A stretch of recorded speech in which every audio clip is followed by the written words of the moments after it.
afternoon mga kapamilya, mga ka-A to Z at mga kapatid.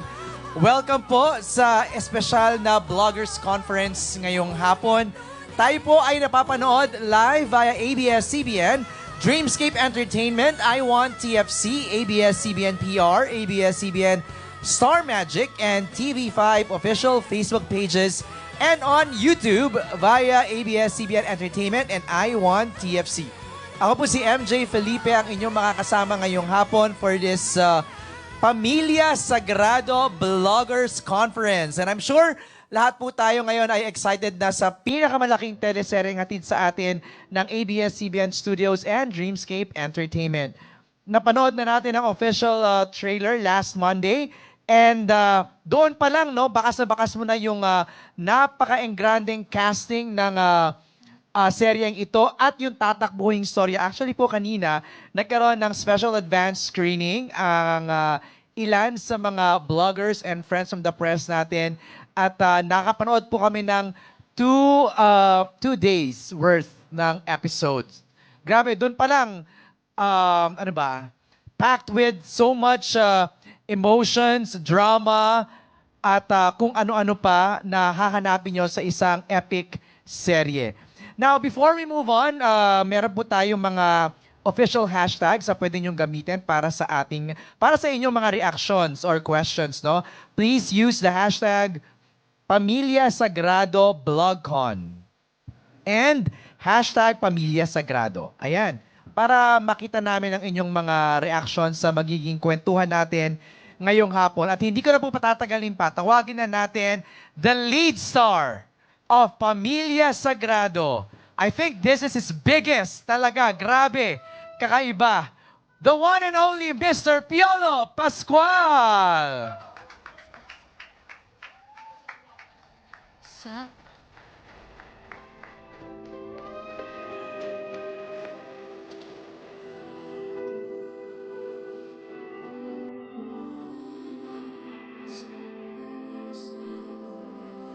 Good afternoon, PJ. Please tayo ka muna rin sa gitna for photos. The one and only Mr. Piolo Pascual is in the house. Have a seat, PJ. Have a seat. Bati ka muna sa ating mga kasamahan ngayong hapon sa espesyal na Vloggers Conference na ito. Alright, magandang hapon sa inyong lahat. It's a beautiful day. It's a wonderful day to be back here in ABS-CBN. You know, it's really my home, and it's like a homecoming for me. So I'm just really excited to be here once again and to see you guys. And yeah, just really fired up because we all saw the show. So yeah, let's get the ball rolling. Hindi ko alam kung ako lang yung nakakaramdam, pero today feels like a first day. Yeah, kaya Parang nga eh. ganun, no? No, it just felt like coming home, MJ. Parang, you know, coming up here, tapos we're gonna watch the pilot, tapos may ganitong present. We've been doing this for years, for Of like course, decades. yun nga eh. And it's really like coming home. So, parang first day ulit, you know, after pandemic, ito lang first time nang ginawa ko ulit to. So, No, yeah, kasi you did Flower of Evil, you did Malyari, you know, pero ito feels like so fresh. just like home. I know. Okay, so nakita po namin kanina yung first 2 episodes. First time mo rin napanood. Yes, definitely. So, Kaya ba gano'n yung reaction nyo kanina? wala, not a clip, not any rushes, wala kami pinanood. Hindi kami pinakitaan ng kahit na ano. So, it was all first time for all three of us and Emilio as well. How did it feel? Wow. I mean, you know, it felt so good being part of a team na alam mong everyone just brought their A game.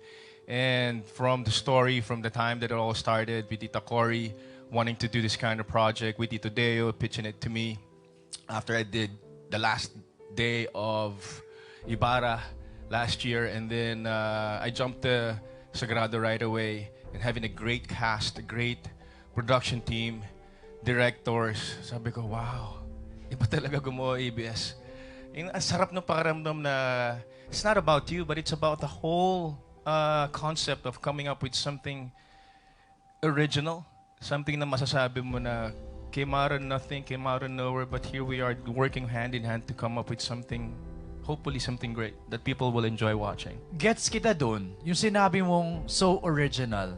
Kasi, you've done Flower of Evil, you've done Malyari, which is so totally different from each other. Ito, iba din. You are so corrupt here. I don't know. Actually, just a brief background at how it all started. When Sige, Tito yan. Deo pitched to me Okay. back then with sila Carl, Dreamscape, dito pa sa tabi natin sa harap. And then so they came up with me being the father's two boys. Sabi ko, okay, yeah. And then you're gonna be a politician. You're gonna rise up from the ranks, and then you're gonna become vice president or president. We don't know where it's going. It's like, talaga lang ah. Sabi niya, I think you are of age. So tumawa pa ako. I chuckled. Sabi ko, ay, kung trip niyo, kung sa tingin niyo kaya akong maging presidente ng Pilipinas, why not? So I think that's one of the reasons why I said yes to it. And plus the fact na he's not all good. He's gray. He starts out really dark. And then of course, you know, through the course of time in the story, makikita mo talaga yung pag-change ng heart niya. That's why I really brought it to the darkest side for him to have more redemption towards the middle and the end. Exciting. At makikita natin yan as we watch Pamilya Sagrado starting. June 17. Oh my 8:45 goodness. PM. Ang dami na. Ang lapit na. Ilang linggo na lang. Kuya EJ, Hi! magkasama tayo sa ating... I know. Nagulat ka ba? I know. MJ, natuwa ako dahil remember December, you were rooting for him to win the Best Actor. Yes! And it happened a couple of nights ago. I saw Yes. your, talagang, he was your bet to become the Best Actor. Oh, And it iba happened. Parang times 4 yung pinakita niyang doon eh. Pinagpapawisan tuloy siya. Everyone si is... PJ. Oo. Are you ready, Papa P, with the first few questions? Simulan na natin. Yeah, I was born, I was ready. Ayun na nga eh. Okay. Siyempre, the first question will come from the diva that we love. Ayan, Alwin Ignacio. There's your mic, Alwin. Alwin, good afternoon. Thanks for making it. Pero, Papa P, familiar naman si Alwin na. Siyempre naman. Hello. Hello po. Hi, Piolo. Doing this character, hindi ka ba nagdalawang isip to accept it? Because, you know, we are so used to you being like a romantic lead. Correct. Being the pampakilig, and now you're corrupt, being given money and all. I think that's the fun part of being an actor. You get to portray different characters, wear different hats, and do different stories. I guess, hindi po ako magbubuhat ng bangko, pero I guess that's one of the reasons why I stay long in this business, because I always try to diversify and do roles na alam ko hindi po nagagawa and will really get me out of my comfort zone and will challenge me as an artist. Thinking if this would affect me, my career, or me as a romantic lead, it's an opportunity and an obligation at the same time for us actors to take on different characters that would not simply make people think or feel that you shouldn't do it. It's not you. So I always want to think out of the box. So when this was offered to me, I didn't think twice. Even with Flower of Evil, the other character is also bad. Ayo. Gusto mo lang talagang pagandahin, pati ikaw ma-excite. And I'm always a student. I always like learning something new, doing something new. At this point in time of your life, what do you hold really dear and consider as sacred? My family, of course, first of all, you know, kasama yung anak ko, kasama mami ko, my siblings, everyone related to me. That's sacred. And everything comes from that. Okay, thank you very much. Thank you po. Alwin, from what you saw, ano mga favorite scenes mo na with, So far, that was the first so two far, episodes. from the So far, compressed 2 parts. Nung binuksan mo yung tikoy, tapos natuwa kang may datong sa loob. And yeah, I remember because the director even said, don't try to grin or laugh or do anything because parang given na dapat ganun reaction mo bilang crooked ka eh. I just give a straight face. I mean, you don't have to be like that to be funny when you're a crook, you know. And then, how did you establish the dynamics na alam mo talagang may takot yung character ni Gray sa'yo? Did you talk about that? It was a built-in chemistry with my son, and he would tell me whenever he's at home at the mansion with me and Mylene, he gets intimidated by us, and it was also for him to draw that kind of fear so that he could work on that. And it was really, you could see it. I could feel Right. he was really scared, and he would even have a hard time approaching me before. And then when we were after that, after the first cycle, okay na kami, nag-warm up na. So But it I really worked. it really worked. It really did, yeah. Parang ang hirap mong maging dad. Correct, ang ba? You can ask him later. Nasaktan ko siya. I mean, you know, for him to get into a scene Wala eh. That's the only way. And out of respect for the craft and work, I think you have to bring each other there. And, you know, he has my respect for being a sport and being a true player. Okay, thank you very much. Thank you po. Thank you, Alvin. Alvin. Alam mo, Kuya EJ, Go ahead, MJ. I don't know who to commend, but ang ganda ng casting nung Mylene Dizon and Piolo Pascual. Grabe si Maylene, on point, no? Grabe! Ibang klase si Maylene. Iba First yung, time. yung nuances niya. Ang laki pa niyan. Ang laki. Napaka-complex ng character ni Maylene. Panonoorin mo talaga siya. May director, Direk Lau Fajardo, after a scene is done, bababad pa yan kay Maylene. And Maylene would like give different reactions for a minute. Who chose that? Na kayong dalawa yung mag-asawa. Tito Deo, she was always Ang the galing. first choice. That was the Yeah. perfect casting. It's the first time for us to work together too after like in the 90s. Ang galing nung Mylene Piolo. Abangan niyo po yan sa mga nanonood ngayon. Oo. Watch out for that. All okay, right. next. Okay, another question from, of course, from Daily Tribune and Alex Brosas. Mare, pakuha yung microphone, please. Thank you, Alvin. Paano tayo pag ganun tayo? So, Okay. Piolo, I think you are apolitical. That's how I read you. Is my reading true or correct? I've always been growing up, and even my mom would always tell me not to involve myself in politics. But I made a stand during the last national election because I had to for myself. So I can be apolitical at times, but there are choices and chances and opportunities where you can show your heart and your patriotism to your country. Being apolitical, does it defeat your notion about politics? I'm pretty open, Uh-huh. Alex. No. I mean, I'm an actor. So wala akong jaded area about politics. I study, I observe, and I really dig deep. I think your character is full of greed.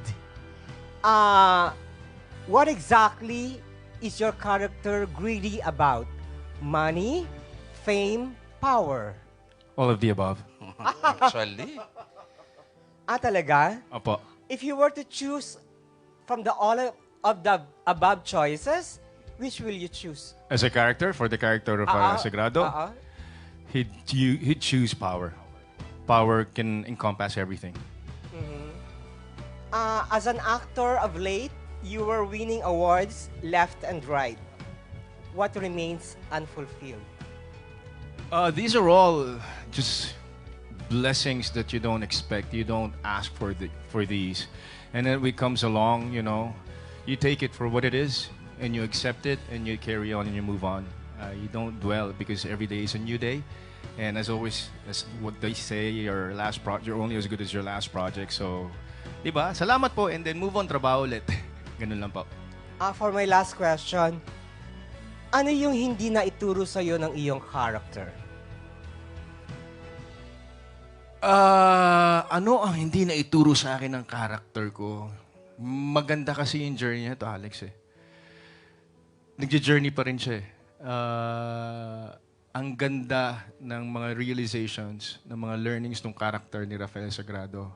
So I don't think we're gonna leave any stones unturned for him. For me to feel empathy for him. Kailangan kong pagdaanan yung buong journey na yan. So pinagdadaanan ko pa so na wala pa. Thank you. Thank you po. Alex, without spoiling naman, what's your favorite scene sa napanood mo na compress 2 episodes? Yung he is about to talk to Gray. Kasi parang yung father-son dynamics is already there.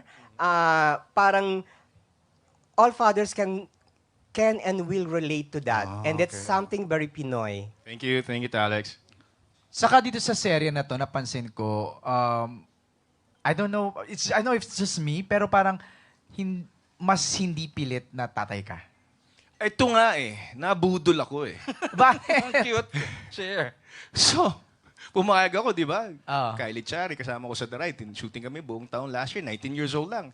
Gray Fernandez, they flew him over from New York to be my legitimate son. Right. So, like, okay, yes. And then, story ko on this and that. Sabi, magkakaedad daw, marang magkakaedad. Ito na, pagdating ko sa set. When reality set in, sabi ko, mga tropa ko to, mga anak ko eh. Ako, nabudol ako ng Dreamscape Parang mga kaibigan ko, anak ko. Sabi ko, ganun talaga eh. Wala eh. Nandiyan na eh. And I have so much fun, being with these kids. Right. Ibang klaseng energy yung binibigay nila sa set. That's also one of the reasons why I'm so excited. Because bago. Tapos iba yung nakikita mo. So you draw from that. Ang ganda talaga nung I don't know, yung parang chi or flow ng Mylene, Gray, you. Dami pupuntahan. Talaga? Oo, grabe. Yun ang maganda sa soap opera, EJ. Yung series na alam mong dadaanan niya lahat ng hirap, Right. kasiyahan, milestones, yung mga tragedy, at dadaanan na lahat ng character sa isang istorya. Doon tayo magaling. I mean, ABS for that matter, and Dreamscape. Eto na nga, na-declare na, this is 2024's biggest Yun! teleserye. Nakaka-pressure ba, Kuya Alo? Hindi, 50 plus. Hindi ako na-pressure na natawa nga ako. Sabi ko, wow, grabe yung support ng ABS for them to solely produce this project. Free TV and all. You said 50 plus? Kami, sa character sa Akala ko Koshi. your age. No, sobra ka naman, MJ. Malayo pa. Darating tayo dyan. Kalma ka lang. Kalma ka lang. Pero yun nga, napakalaki. And then we have cameos from different personalities. Bigla lang darating sa, si Toto, nandito ka. Oh, wow! Yung mga ganun. So, hindi sila nagtitipid. Kaya sabi ko, wow talaga. Salamat. Maraming salamat, ABS-CBN. Binuhos dito sa Pamilya Sagrado. Okay, ang next na magtatanong, I understand, Aaron will help me sa floor. Kala mo naman kung pagkalaki Layo eh, no? natin, ano? Who is, Kala mo shooting the PICC first yung question? Partner, ang Sa susunod plenary na hall. magtatanong ay ang willing magpapadal. Walang iba kundi si Michael Louis Almacen of Bix Buzz. Uy, maganda yung question ni Bix. Promise. Pinag-uusapan namin, seatmate kami while watching. Alright. Ano, ang daming na-curious dito sa Pamilya Sagrado kasi ito yung teleserye, kumbaga ito yung nagpabalik sa'yo sa teleserye. But what was your parang initial reaction nung nabasa mo yung character mo? Sabi ko, ang sarap paglaruan kasi napakasama niya. Tapos, alam mong maraming paghuhugutan dun sa conflict na pagdadaanan ng character niya with Gray, with Mylene, with my dad, Tirso Cruz, with John Arcilla, and then there's Kyle, and then there's Shaina, and then there's Bella. Napaka-complex niya. Sabi ko, ito yung tipo ng story na ang sarap bigyan ng buhay kasi hindi ka nakakahon. You go with the flow as your writers, as the scripts come. Ikaw mismo maa-amaze sa pag-expose ng mga conflict. And it's nice to be in that ride. To just be along the ride, be a collaborator, be a team player. So sabi ko yung reaction ko na yun, ito na to. I mean, kung gagawa ko ng soap, ito na yun. Masarap ba maging masama? At first, that's why, Cute. pag doon ka, kailangan may redemption. Hindi ka stuck there. Hindi ka stuck doon because there was a concept that was pitched to me before and I said, parang walang redemption yung character. Ayoko naman ng ganun. Of course, when you want to show something to the viewers, you want them to have something that they can bring with them and learn from and, to take them with them. Para may learnings, may hopes, meron ka makikitang redemption doon sa story ang panonoorin mo. Alam mo, nung napanood namin kanina talaga, hindi namin nakita si Piolo, kundi si Rafael Sagrado yung napanood namin. Pero, Salamat. kailan mo naramdaman na ikaw na si Rafael? Nung lumalabas na yung puting buhok ko, sabi sa akin ni Carl, sabi niya, sabi ko, Carl, papatina na ako. Siyempre, nagpapatina naman ako lagi. Pasensya naman. Pero sabi niya, hindi, pakita natin. Sabi ko, okay, I feel naked, pero it is what it is. It helped me with my character. Whenever I look at myself in the mirror, sabi ko, that's Rafael Sagrado. So ito na nga yung tanong, kasi may anak ka dito, si Gray at saka si... Hindi pa pala yun ang tanong. No, ito medyo... Tagal nyo nag-uusap. ko, hindi pa pala. Sorry. Oo, sabi ko, chinichika it's namin. Piolo's better person to answer that. Kasi may mga anak ka ditong binata. Na-consider ba na si Inigo na gumanap bilang Naisip isa ko sa mga din, anak Lo. mo? Hindi naman siguro na hindi kami umabot na dito today because he's busy in the States. He's doing some work in the States. So I think that's his priority for now. But given a chance, siguro we'll cross the bridge when we get there because even my son is not parang comfortable working with me. I mean, magtatawanan lang kami siguro. Yun nga eh. So we love to Oo, sing together, pero to act together, parang sabi ko, I'll take, a really good script. Sa palagay mo sa kaninong anak, ay tama mo. Sa Oh. kaninong karakter yung bagay kay Inigo? Kailangan magaling ka sa pareho. Hindi pwedeng mabait ka lang, hindi pwedeng masama ka lang. Kailangan lahat yung pagdaanan mo. Galing, so, it has to be both. Yeah. Congratulations. Thank you.